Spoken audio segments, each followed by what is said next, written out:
Hi, this is Jill from Simple Daily Recipes. The beautiful woman you see before me is Lani Muelrath. I'll take that. Lani is an award-winning teacher and a plant-based lifestyle coach and a certified behavior change specialist. Yes, correct. That means that she can help you change your habits. That's what that means. Yeah, a lot of people say, here's where I am, here's where I want to go, but how do you get there? That's where so many people get stuck. Yeah, well, we're going to talk about that. We're going to talk about changing our habits today, or starting some new habits, or maybe getting rid of some old ones, and how to stay on top of all that. Now, if there's anyone out there, I can't imagine who you'd be, but if there's anyone out here out there who's not familiar with Lani's work, she a couple of years ago she put out. Can you see this one? Okay, she put out Fit Quickies. Yeah.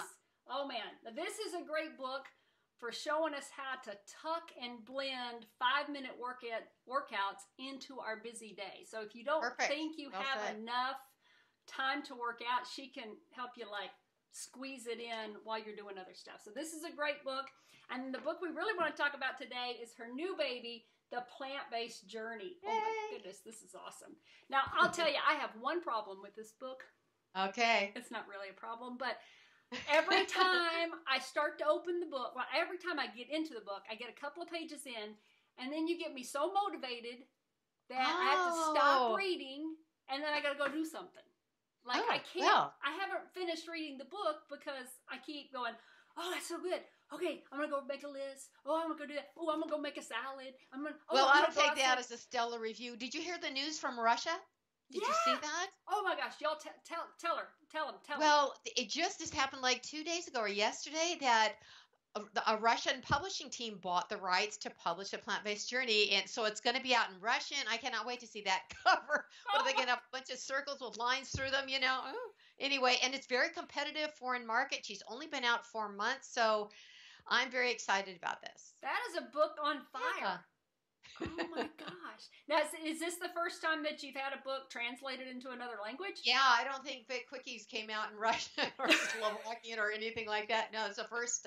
It's a first for me. Oh my gosh, that's so cool. Yay. Oh my gosh, that's wild. That is so wild. Okay, so let's, before we jump into the plant-based journey, will you give us a short intro as to what sparked you to write The Plant-Based Journey? Well, I'll tell you, Jill, this book has been in the writing for at least 7 years because several years ago I started coaching a group program called Women's Fitness Blueprint. Ooh. But even back then, you know me, it's got to have the 3 pillars. You've got to have the food, you've got to have the fitness, and you have to have the frame of mind.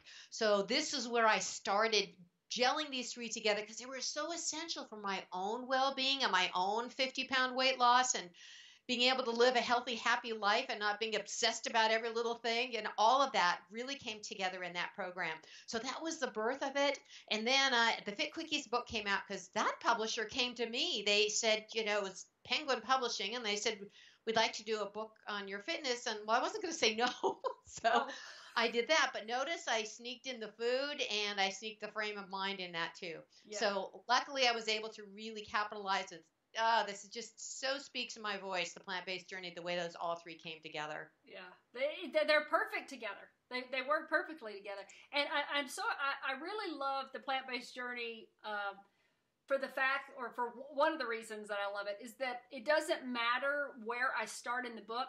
Every time I go to pick it up, I just kind of let the book fall open and I just start reading. And so you're an intuitive reader. Yeah. Well, and I love, if anyone hasn't picked up The Plant-Based Journey yet, she has it set up in the steps of transition, right? So we have, there's awareness, right? Or the awakening, and then rookie, and let's see, what's after rookie? Rock star. Yeah, awakening scout. Oh, scout, that's the one. Where you got to kind of get in, investigate, find out what's what, and then you got it. Then next comes a rookie where you get to, the fun part, you get to start eating, try it on. Then comes the rock star. You just, take it outside of home into a bigger stage. But the problem is if many people who are trying to make this change try to jump all the way to full actualization without realizing, I got to get some nitty gritty here of what are the foods? How am I going to set up my kitchen?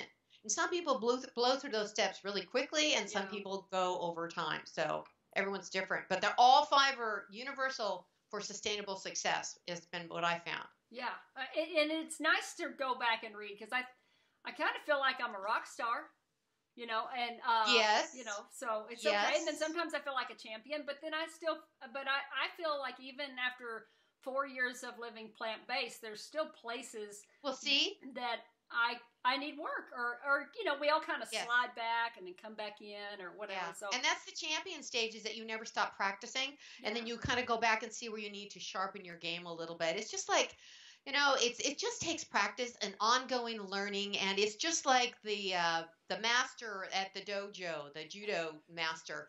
When he goes to where does he go to? The dojo. He doesn't say, I'm going to perform. He says, I'm going to practice. So that's a good, no idea. But you're right. We're constantly practicing. So that night, now you've got me thinking about habits, which I remember reading that you don't care to call habits, you like to call them practices. Is that right? That makes sense. Yeah. It does make sense, because we're always practicing and reinforcing what we're trying to do. Yeah, it just takes a little more. It puts the action into it, because what we do now out of what we call habit is simply things we've been practicing over and over again. Yeah. So the way to change those habits is to practice something different, and then that will become our habit. So it kind of makes it a little bit more malleable. Instead of thinking I'm stuck in my habits, no, I'll just practice something else. Yeah, habit feels like the albatross. It's just kind of most of the time. It's always a bad habit. We never talk about our good habits. It's always just I got this thing. So, okay, so we're almost through with January, and I'll be completely honest here that work goals, I'm really good. I'm really good with my work goals when it comes to my online stuff. I'm really good. Personal goals, though,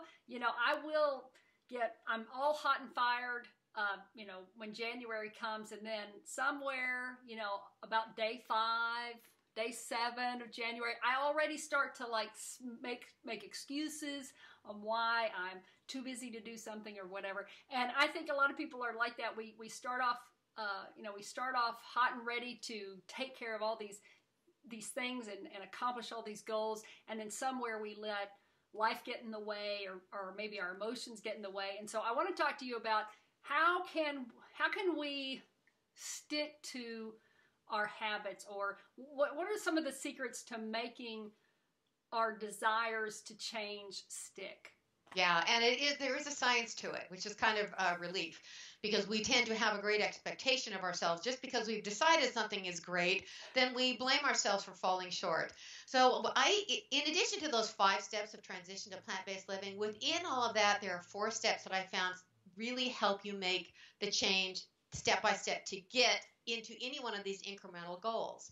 And the first one is just awareness, becoming aware of that you want to do something. You want to become more fit, or you want to clean up some aspect of your diet, or you want to progress to 5 servings of vegetables a day, whatever it is, that there's some kind of awareness that needs to come from you. And from that, you set an intention. And your intention is something that needs to be very specific that you could actually picture. For example, when people tell me, when I'm interviewing them at our first coaching call or something, they'll say, I want to get healthier. And I'll go, well, what does that mean? What does that look like? And the more specific and the more you can drill it down to what health means to you, and like I said, the servings of vegetables a day, the exact number of minutes that you plan to be able to walk each day this week, that's just setting an intention. Needs to be clear. Okay. So not, I just want to be healthy, or I want to lose weight. And from there, then you identify the micro changes. This is the big one that people miss a lot. The micro changes that are going to get you where you want to go. So if you were to picture down the road where you want to be with whatever it is, your health, your diet, your weight, it can apply to business, to your family, your house. What's the next immediate step you can take in that direction? That's something that's a little reach for you today, but isn't reaching all the way across the Grand Canyon to the end result. And that's very specific. For example, when people say, well, I'm going to walk more this week. Okay, what does that mean? So I say, well, let's set a specific amount of time and the time of day, and how are you going to get from here to walking? For example, to walk, you have to put on the right clothes, you have to set aside the time, you have to get out the door. And that's already feels like a whole bunch of layers. So I'll say, let's start with just getting your clothes ready for a few days at the right time. There's a micro change. It sounds silly, but this is how people actually make bigger change. Doing doable things that you just layer on till you're walking there half an hour, 45 minutes a day. That makes sense, to make a micro change, because I will admit that sometimes it's that micro point of friction is all I need to say, no, I don't want to do it. Or, it doesn't take much to say, no, it's not right, or whatever, to have that excuse. So that's interesting. Starting with micro changes. And I can think of moments already, because I've been using an app to help me grow, to grow some practices and or to practice. It's called Productive. And you set up these small things that you want to do, like drink water in the morning, drink water in the afternoon. It's just a little reminder app, and that's very specific. Yeah, and there's all sorts of things, but nothing is like, you don't have to put in a whole bunch of details, so I don't feel like I'm like overwhelming my already busy day. But I'm able to put just enough in to kind of send me a ding to say, hey, it's time to drink that water. Hey, it's time to go stretch, or hey, you said you're going to go do some crunches. How about right now? And so that's a lot of fun, and I feel good when I do that, because I get to when I've had that extra glass of water, I get to swipe the app, and it goes, you did it. Oh, that's so satisfying. I tell you, I love checking things off the list. And sometimes, even though I've done what I'm supposed to do, I'll go make a list and check them off so I can have that good feeling of accomplishment. It's very edifying. And that just shows you the power of little small things adding up. Yeah. And that certainly just keeps fueling me. I'm like, okay, I'm on yeah. And then the fourth step is just practice. You just keep doing the things over and over again, and then grow those micro changes. So it's astonishing what changes these little micro changes could mean. Like Sandra in the plant-based journey, I tell her story that's so exemplary. She came to me, she weighed 300 pounds. She knew she had to change her diet, get some exercise, and lose some weight. And she said, it hurts to move my body. How can I get an exercise? So I said, well, can you stand? And she said, yeah. And I said, well, let's start by standing 5 minutes today. Wow. And the next week she was standing 10 minutes a day. By the end of the month, she was walking 30 minutes a day, and now she's down 100 pounds. So it started with that. When people say, can you stand for 5 minutes a day? It's like, big deal. That's not going to do anything. But see, it accumulated for her. So huge. That is awesome. Yay, her. Did you have a good hike the other day? Yes. Oh, yeah. We hiked to the waterfall. So much water in California. It's just absolutely beautiful. How often do you hike? Oh, every day we hike or walk or bike or both, all three. Wow. We live out in the woods, so it's for a reason. We just walk out the door and go. So how much exercise do you get in your week? So I would give say us the champion chart, something to aspire to. Oh, well, in the morning I get up and usually do about a 3 mile. I call it a ramble, because it's supposed to be a jog, but I don't push it. Half the time I'll walk, and Greg walks too, and sometimes we're at the same pace and sometimes not. And then in the afternoon, we've been aspiring to take our mountain bikes out on a flat trail. I'm not, going up mountains and very competitive. And then 3 times a week, I'll do my Fit Quickies in a routine for my resistance training. So really, it's a matter of moving your body, enjoying your movement. I don't have a tall workout schedule that's, working with trainers and all that. It's just about the joy and movement. Oh, that's cool. And that sounds natural. Yeah, and I aspire to that, because we all want something that these layers of artifice just stop us over and over again. And granted, there's going to be some learning curve if we've been inactive and we start becoming more active. If we've been not eating enough plant foods and we eat more, there's a little bit of a curve. But to make it too structured or too regimented or too rigid can backfire on us. Yeah, we get burned out really quick. All right, let's check. Let's see. No one has anything to ask? Well, that's because you've answered all the questions of the universe for them, Jill. So yeah, right. So, did we name all 4 steps to change? Yes, awareness, then identify and set your intention, identify, and then practice. And then micro changes. And I do have a free report on my website that goes through those 4 steps in a personal application to me. And anyone can go there and download that for free. I think it'll pop up when you go to LaniMuelrath.com, but that gives you an immediate takeaway. Those 4 steps are in the plant-based journey too, but if you don't have that, you can order your book and then go get this right away so you don't have to wait. Oh, yeah. Yeah, you guys, you definitely have to pick up Lani's book. It really is good. I've enjoyed it every time I've picked it up, and I really like the way you eat. Thank you. I like the way you eat. Thank you. And that too is refreshing. The way you wrote out the meal plan, you really provided. I mean, maybe it's I know that everyone's different. Some people need like direct feed me instructions, but then I just need that general idea of what I could eat, some choices there. And yes, you seem to hit that. Well, it's been a big relief to a lot of people because they see, first, I'm a very lazy cook, and I make that very clear from the beginning. And yet I insist on delicious food and being able to eat plenty of quantity so I am full. So people feel very happy to see the flow that I've got in there. And I debated about putting those serving sizes. Yeah. But I have done so many presentations over the years where people have I've talked about that, and they said, well, thank you so much, because I have no idea where to even begin with approximating how many vegetables I should eat. And people being so wedded to like a half an ounce or half a slice of toast or a half an ounce of oatmeal. It's nice to break out of that, but also give something to aspire to. Yeah. And it's interesting how we kind of have to break out of those molds that we were raised up in. We have to, I think there's a switch there that just doesn't come on right away, in that when we were raised to eat the standard American diet. So in that there's so much stuff that we really shouldn't be eating. So we really have to like cut everything down, and you should only eat this much, and you should only eat so much of one thing and so much of another.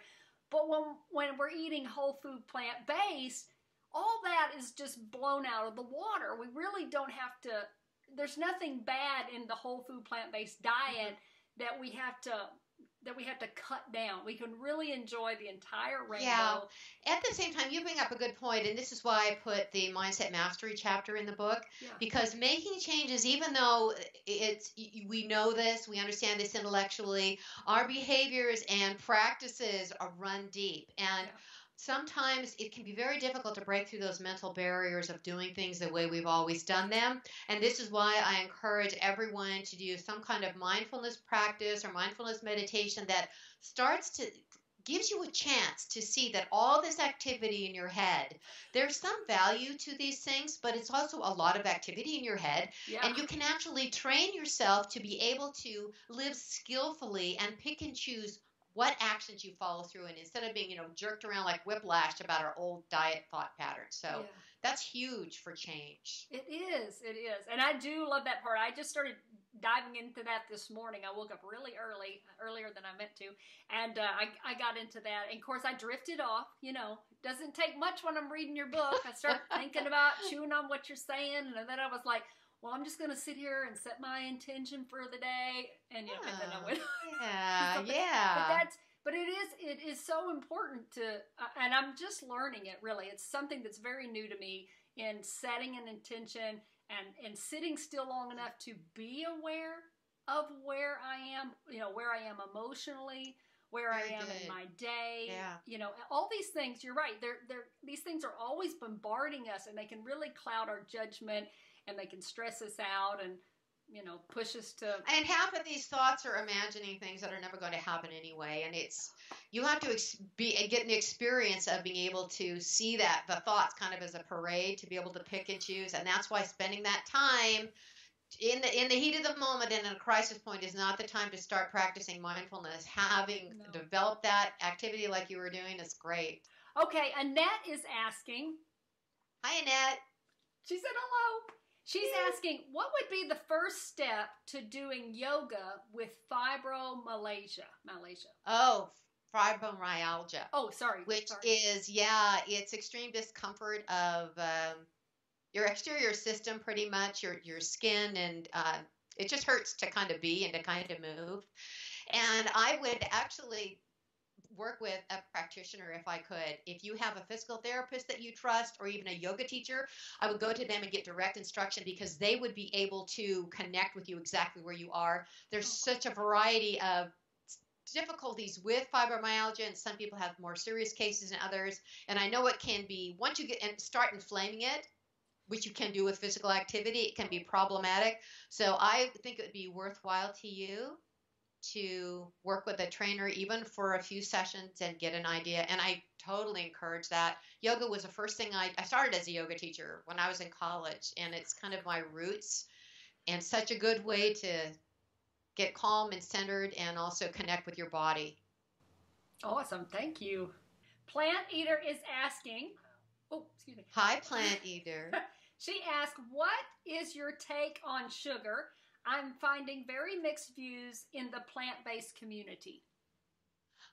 Sugar is, I think there's nothing wrong with sugar on your food if it helps increase your enjoyment and it doesn't take over a big chunk of your calories for the day. If it's only about 5% or so of your calories, any kind of those condiments or things would be very minimal. But I will sometimes put coconut sugar on my oatmeal. I'll put sugar jam on my toast.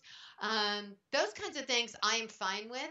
And you're right. There is that fine line where there are some programs and some approaches that say, don't even touch it or you're going to run with it. My approach is rather to step back, and that can create a problem for you in the first place if you create a black or white scenario for yourself. And to find out what is it that you want to achieve, what is it that's interesting to you about sugar, what is the fight that you're caught in with about whether you should have it or not, is it really a problem for you? Do you find that when you have your taste, you can't have a taste of it, you can't stop?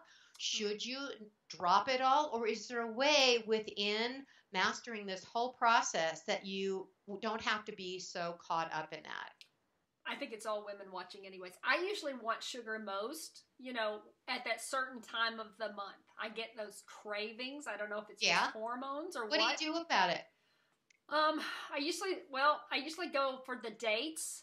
Like I love. So you satisfy the sweet. Yeah, I will go ahead and satisfy the sweet. And, it's usually that overpowering feeling is only for a day or two. It's not like I'm, I feel it all the time. So I do recognize that it's like a temporary thing.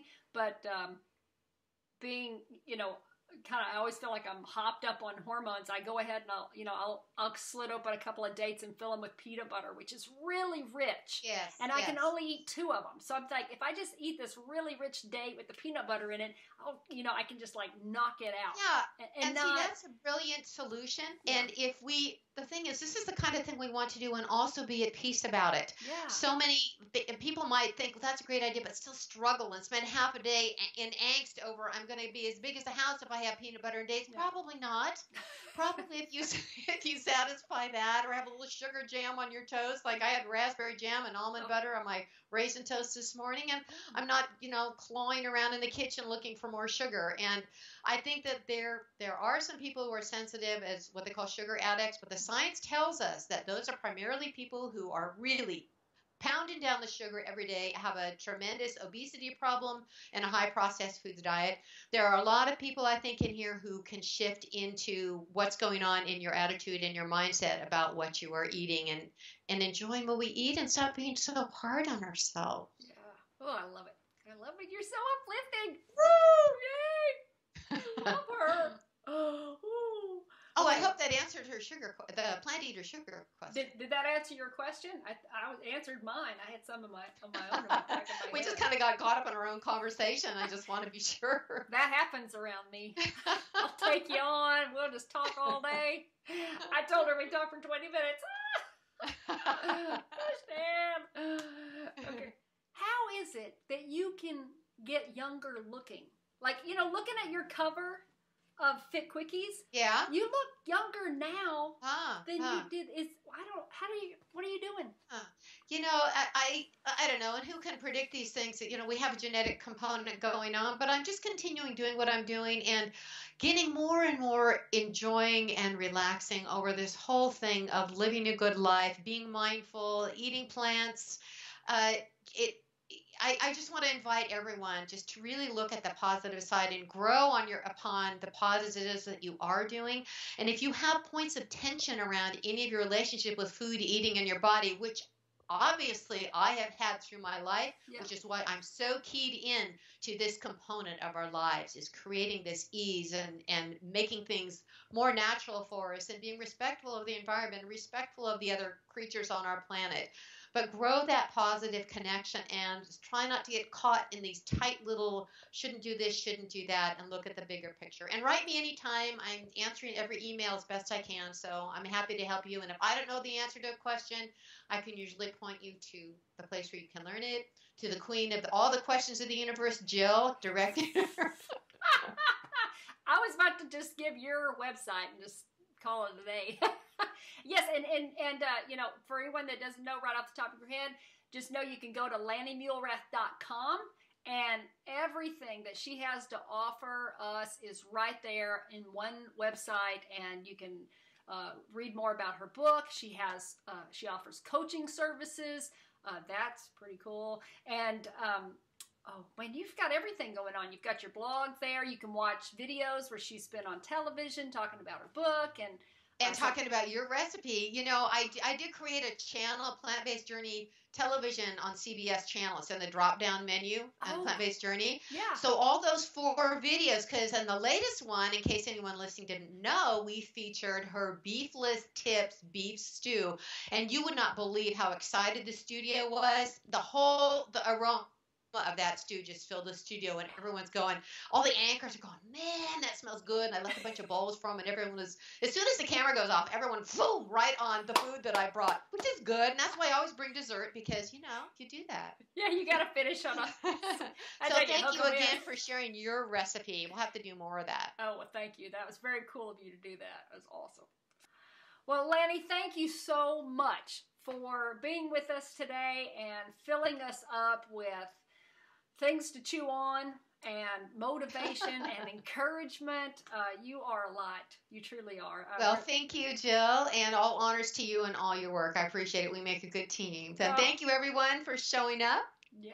And so we'll see you in Marshall, Texas at Health Fest 2016. If y'all don't know about that, you need to check that out. That's awesome. Yeah, that's April 1st. I'm going to be emceeing the Vegan Iron Chef in San Francisco coming up in February. Ooh. So if there's anyone in San Francisco area, this is going to be a chef-off between the winners of the last 2 or 3 years of the Vegan Iron Chef, and it's going to be a blast. So come out and get some good food, and we'll roast a few chefs. And that's cool. A lot of fun. Might even be singing something. Really? You sing? Well, yes, I do, but this will be certainly some kind of a, you know, we'll have fun with it. Oh, that's cool. That is cool. That is very cool. All right, well, I'm going to let you go. Thank you so much again. Thank you. All right. Bye, everybody. Before you go, I just want to thank you for watching and thank you for sticking with us. If you enjoyed this video with Lani Muelrath and you want to see more interviews like this one, please thumbs up this video and comment down below what you liked most and who you'd like for me to hang out with. Yeah, that would be cool. I'd like to know who you're interested in, and we'll see if I can't hook us up. And don't forget to share this video with your friends and family and all your little social channels that you have, your Facebook groups and whatnot. You know, when I try to share all my stuff, I just look weird, but when you do it, it looks awesome. Okay, so, and I love you for it. Yeah, I do, really. Okay, I'm gonna let you go now. I'll talk to you soon. Bye.